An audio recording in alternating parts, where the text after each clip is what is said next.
I've been a graphic designer for about 10 years. Here are some genius tricks that will help you improve your game.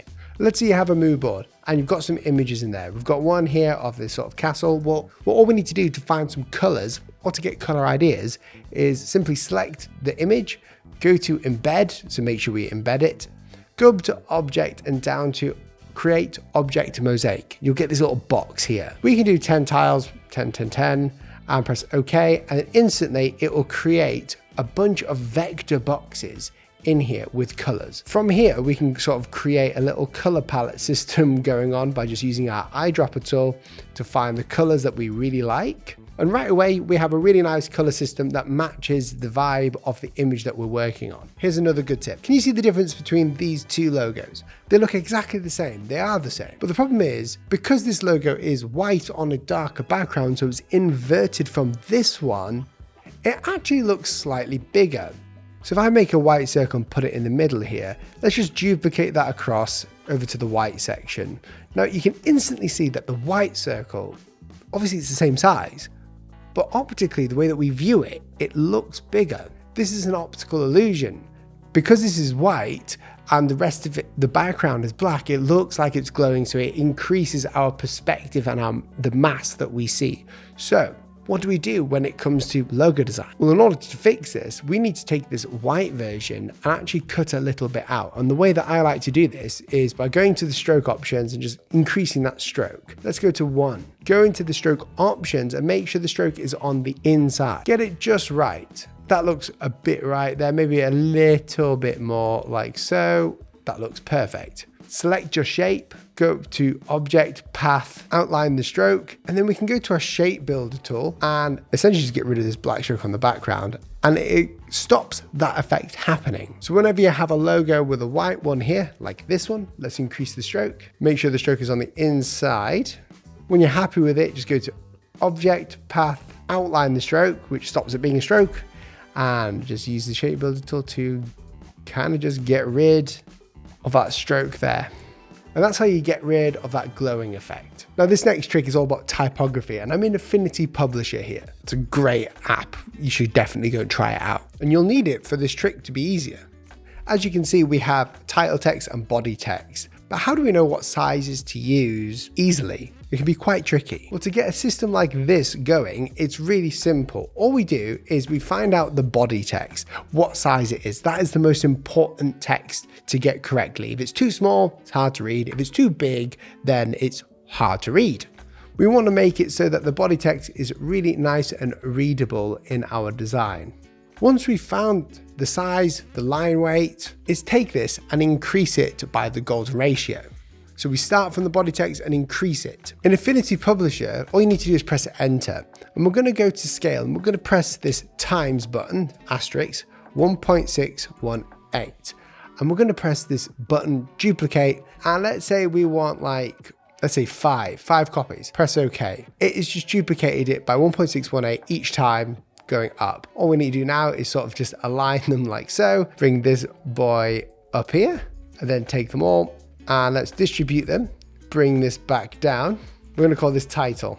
All we need to do then is go up to where we want it to be in bold, so let's say that's bold, and skip weights each time. So if that was at bold, we can either keep it at bold, or we go down to medium. For this one, I'm gonna keep it at medium again, keep it there, and then down here in the Roman, I'm going to choose light. And boom, we've got it just like that. Then you can actually take these individually and make them into paragraph styles to use all the way throughout your documents. Now you know how to create a really easy type system in just a couple of minutes. Okay, we've all gotten to the stage of finalizing a logo, only to find out that someone else has already made it, so you have to do it again. It's a nightmare. So to stop this from happening, here's a couple of ways of doing it.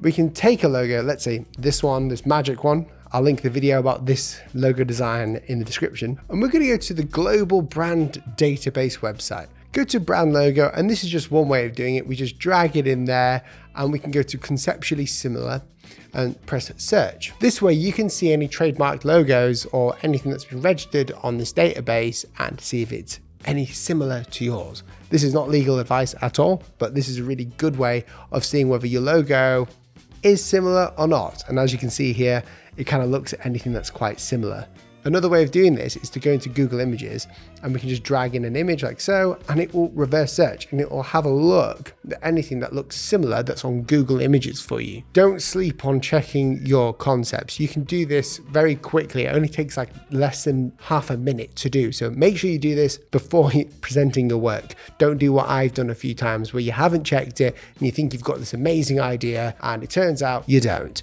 because it's not yours and you can't use it. I want to show you something that I've been working on for about 6 months with me and my team. It's our brand new Fandabidozy website. It is not yet finished. We're about to get there. We're really excited, but this is all built inside of Framer. And you can see if I scroll down, we've got lots of interactions here with all our things. This is all custom made. I basically went into a lot of templates, had a look at how they created it, and we created it. And this is the homepage, which is what I'll show you now, but this is going to be filled with all of our new branding projects. Now, Framer are sponsoring this video to let you know that they are completely free to start creating websites on, and you need no code. Let me show you. So here I can go to the template section because you don't have to actually make your own website at all, really. You can just customize it from a template that's either free or paid. This was all built inside of Framer with zero coding required. But the best thing about it is that you can actually build your own template or make your website into a template itself. Go ahead, click the link down below, show your support and try it for free, see what you create. Here's a color theory tip. Here we have a rule. This is 60% red, 30% blue, and 10% yellow. This is the same rule that we can apply to branding or to posters or to anything. When you have a color combination, such as just this basic red, blue, and yellow, pick your primary color, that should be used 60% of the time. Pick your secondary color, that should be used 30% of the time, and then your tertiary color should be used 10% of the time. This really does help keep your designs and colors in check when doing your work. Instead of making the blue more than 30% or the yellow more than 10%, if you do that, you're going to make up a big mess in your compositions and in your color language. Using this rule of keeping your colors to being red, 60, 30, and 10, that rule will save you a lot of time and is a great way of maintaining this arbitrary feeling of control over your work. Another trick you can use with color is in the hue values for this red, for instance, if we were to times 12 by 1.618 3 times, we'll get this yellow. And then if we times that by 1.618 3 times, we'll get this blue. That's a really easy way of generating a quick color palette for your use. Balancing logos can be quite tricky, especially when you're starting out and you don't know how big the icon should be. Should it be this big? Should the icon just fit completely within the typography here? Well, the problem is if it fits here, it's too small. But then how big do we put the type? Well, a really easy method is to take your type like so, and let's create some lines. We're going to go to the cap height and create a line there, and we're going to come down, create one at the bottom, and we can create one in the middle if we wanted to as well. We're actually going to create another section here at the bottom and another section at the top. Then we're going to take these 3 and we're going to put it up so.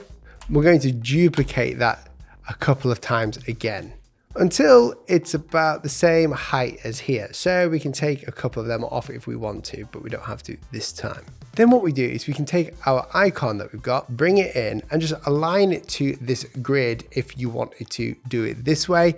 As long as it fits within this grid, it kind of looks okay. It doesn't work for every logo, but there are plenty of ways of actually making this so it works every time very nicely. It's sort of a guide system.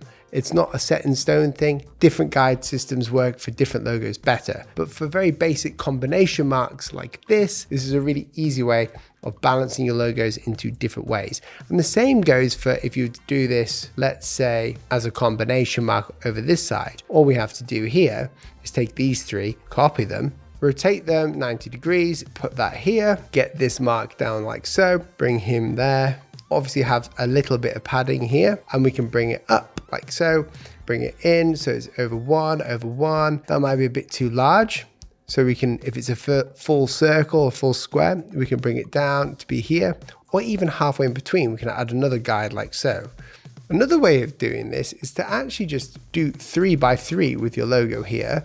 So we'll just drop the opacity of this to make it easier for you to see. Get your type to be the exact size of it. Grid your type by 3. So make sure your lines are all in order like so, in the middle like that. Increase this by half. So you put a grid line up here, bring your logo in, and here is another way of gridding the logo combination mark. The reason why this works really well is because we're using a system. There's no arbitrary numbers. So number one, it makes it easier for designers to do. Number two, there's an invisible system happening. So position, size, and placement make sense because they all relate to each other. So this is a really bad YouTube logo that I've made in 1 minute. That is not the tip. The tip is working out, how do we know where this triangle goes?